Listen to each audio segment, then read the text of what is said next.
Sex, porn, love addiction is all about self-soothing to manage your emotions. It got set up back in the childhood development years. It's just not about sex. It's not about porn. It's all about the repeated use has set up the physiology to crave those dopamine, serotonin, oxytocin, self-manufactured drugs in the body. It's impacting women, men, children aged 10 to 75 across all the age ranges, the sexes, the cultures, the professions. It increased exponentially during COVID lockdown and impacting so many lives. The Kairos Center has created the first online comprehensive sex, porn, love addiction. It's a video on demand recovery program which you can access from anywhere in the world and begin to see identifiable changes just within 6 weeks of beginning this weekly program. Kairos means your appointed time. Isn't it your time to reclaim your life? Bring color back to life without shame. Click the link below and begin your journey. You owe it to yourself and to others. Remember that book, Men Are From Mars, Women Are From Venus by John Gray?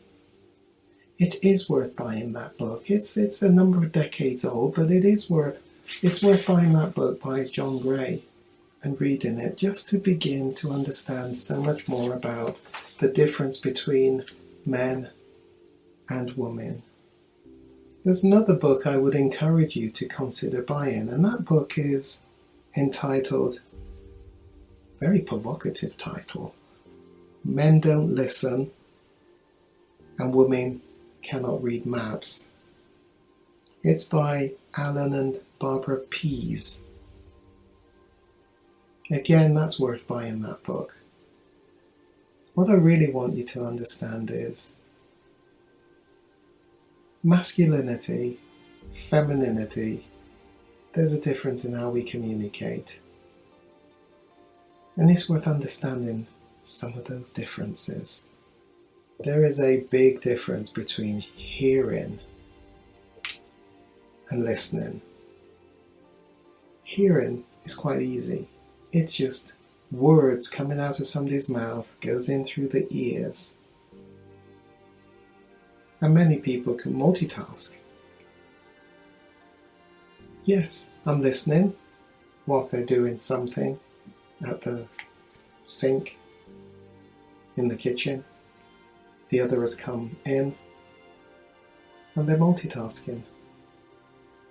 You're not listening to me. Yes, I am. I can even tell you what you just said. Actually, that might not be listening. That might be just hearing words coming out of your mouth. And the test of true hearing and listening is getting the other person to repeat it an hour later. What I said to you. Now, there are some clever clogs that really can repeat it.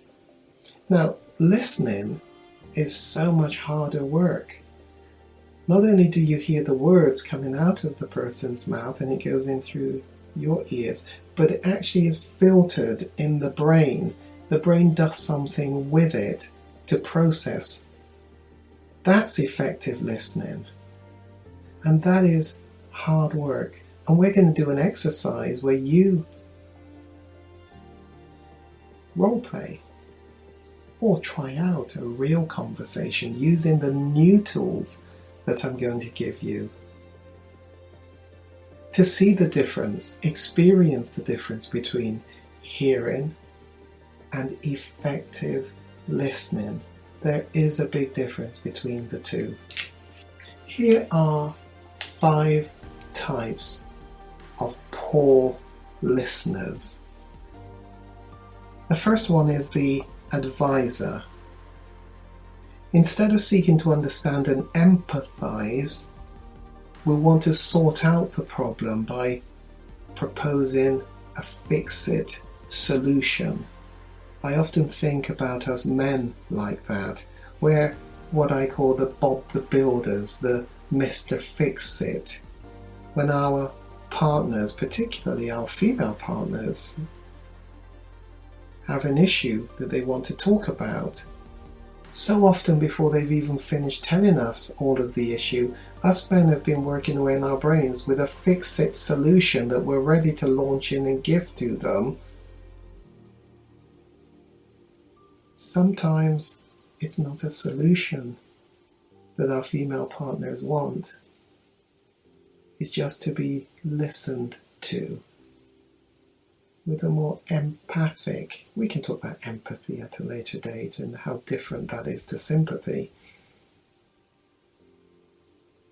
But her having a sense that we've given whole body attention and listening.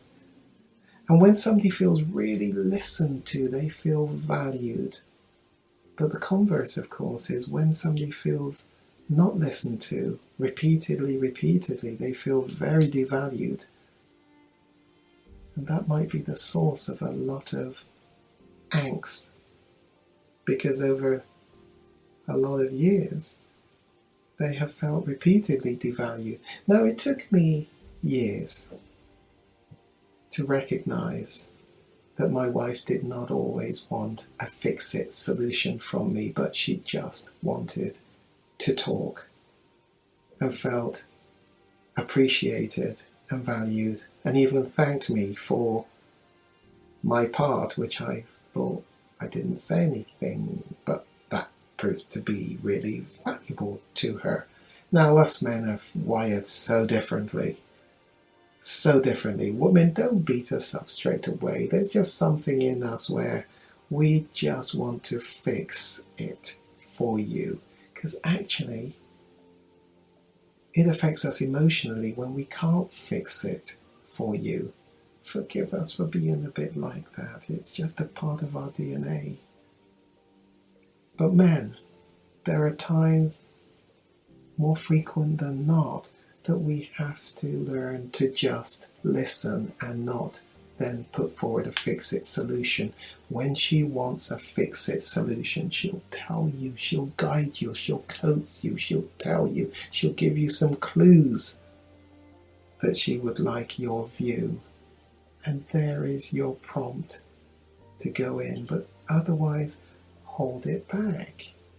That's tough, that's hard, because we're so used to spurting it out as soon as she's given us a gap in her speaking. Well, that's obvious. Here's the solution. Hold it back and wait for her. Maybe the same for you women with the men.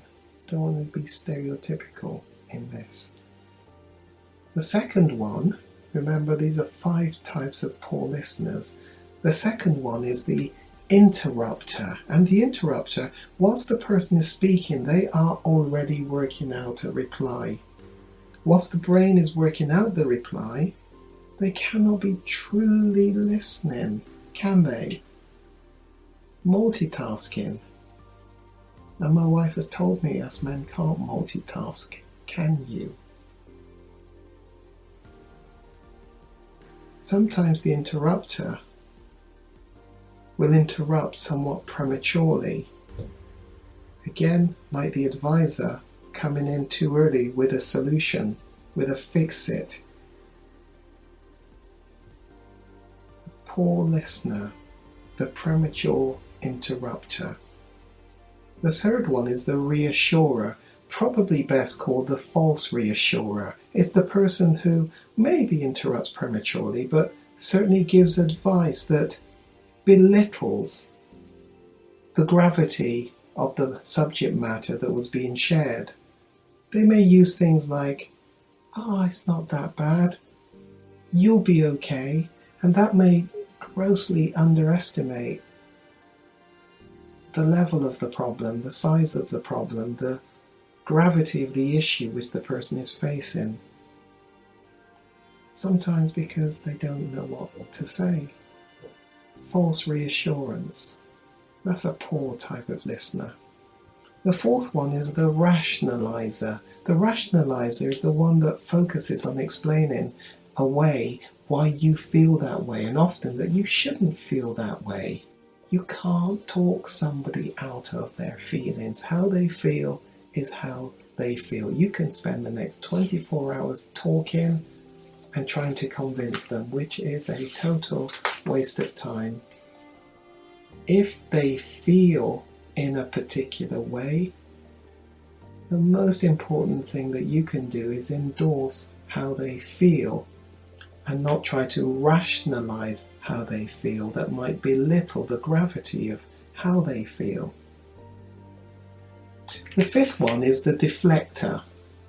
And the deflector perhaps feels uncomfortable with the subject matter, don't know what to say, or it's difficult. They don't really do empathy. The deflector may move the conversation away from the subject matter, or they may find a similar experience that they have been through, thinking that will make the other person feel better because they can find a connection. But the deflector has taken over the conversation, and 20 minutes, 30 minutes, an hour later, you sit back and realize you've been talking more about them and their circumstance more than you've been talking about the issue you brought.